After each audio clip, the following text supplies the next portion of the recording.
नमस्कार, सुरेखा रेसिपीमध्ये तुमचे खूप खूप स्वागत आहे। आज आपण बनवणार आहोत मुरडे पोहे। कधी बनवले आहेत का तुम्ही? नाही ना? चला तर मग आज आपण युनिक पद्धतीने पोहे बनवूया।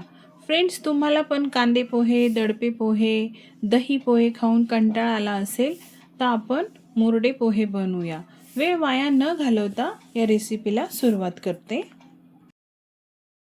तर सर्वात आधी मी ते पाव किलो पोहे घेतलेत। हे आपल्याला स्वच्छ निवडून आणि चाळणीने असे चाळून घ्यायचे आहे।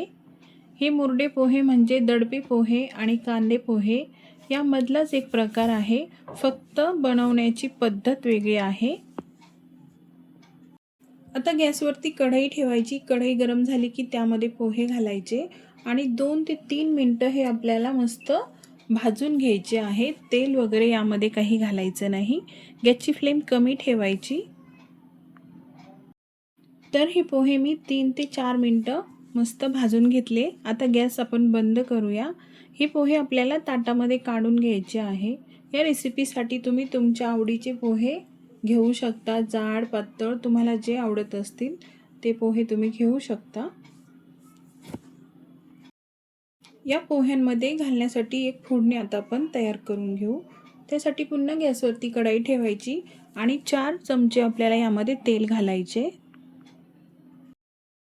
तेल चांगले गरम झाले की यामध्ये 1 चमचा आपल्याला मोहरी घालायची आहे। मोहरी चांगली तडतडू द्यायची। मोहरी चांगली तडतडली आहे। आता यामध्ये आपण 4 ते 5 मी ते हिरव्या मिरच्या कट करून घेतलेल्या आहेत त्या घालू। त्यानंतर लगेच आपल्याला कढीपत्ता घालायचा आहे। मोहरी नंतर मिरची आणि कढीपत्ता घातल्याने सर्व पदार्थांना फोडणी छान बसते। आता यामध्ये 2 मोठे कांदे बारीक कट केलेले ते सुद्धा आपण घालूया आणि कांदा सुद्धा आपल्याला थोडासा परतून घ्यायचा आहे। कांदा जास्त आपल्याला परतवायचा नाही। हे पोहे चवीला खूपच छान आणि झटपट तयार होतात। अगदी तुम्ही 5 मिनिटांमध्ये हे पोहे बनवू शकता। हलकासा कांद्याचा रंग चेंज झालेला आहे। आता यामध्ये 1 टोमॅटो मी बारीक कट केलेला तो घालत आहे। टोमॅटो सुद्धा आपल्याला थोडाच वेळ परतून घ्यायचा आहे।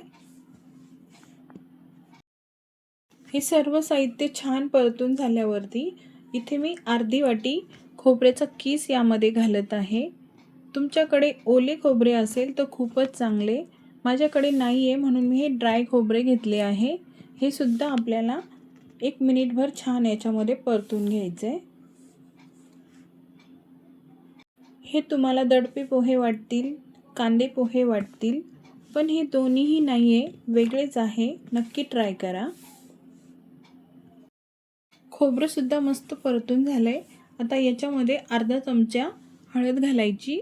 छोटा चमचा घेतलेला आहे। हळद जास्त घालायची नाही आणि चवीनुसार मीठ घालायचं।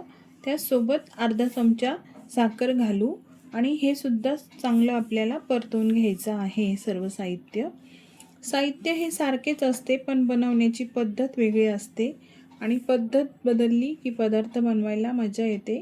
काहीतरी वेगळेपणा त्या पदार्थात येतो।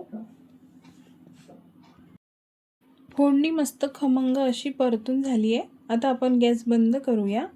ही बनवलेली फोडणी आता आपण भाजलेल्या पोह्यांमध्ये घालून घ्यायची आहे। फोडणी थोडीशी कोमट झाली की हाताने ही या पोह्यांमध्ये छान मिक्स करायची। हातानेच मिक्स करायची म्हणजे व्यवस्थित सर्व पोह्यांना ही लागली जाते। आता तुम्हाला सांगते फोडणीमध्ये साखर का घातली, कारण जशी जशी आपण ही फोडणी मिक्स करू तशी तशी ही साखर यामध्ये मिक्स होते। इथे तुम्ही बघू शकता फोडणी व्यवस्थित मिक्स झालेली आहे आणि सर्व पोह्यांना व्यवस्थित लागली आहे। आता आपल्याला यामध्ये अर्धा लिंबाचा रस घालून घ्यायचा आहे। असं पिळून घ्यायचं आहे यावरती लिंबू। पुन्हा थोडासा बारीक कट केलेला कच्चा कांदा आपल्याला यामध्ये घालायचा आहे आणि त्याचबरोबर बारीक कट केलेली भरपूर अशी कोथिंबीर आपल्याला यामध्ये घालून घ्यायची आहे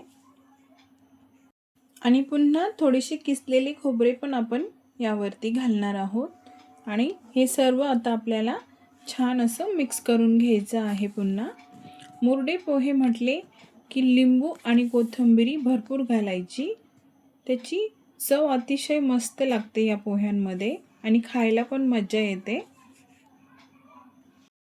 तर तयार झालेले आहे आपले इथे हे मुरडे पोहे। आता आपण डिशमध्ये सर्व करूया।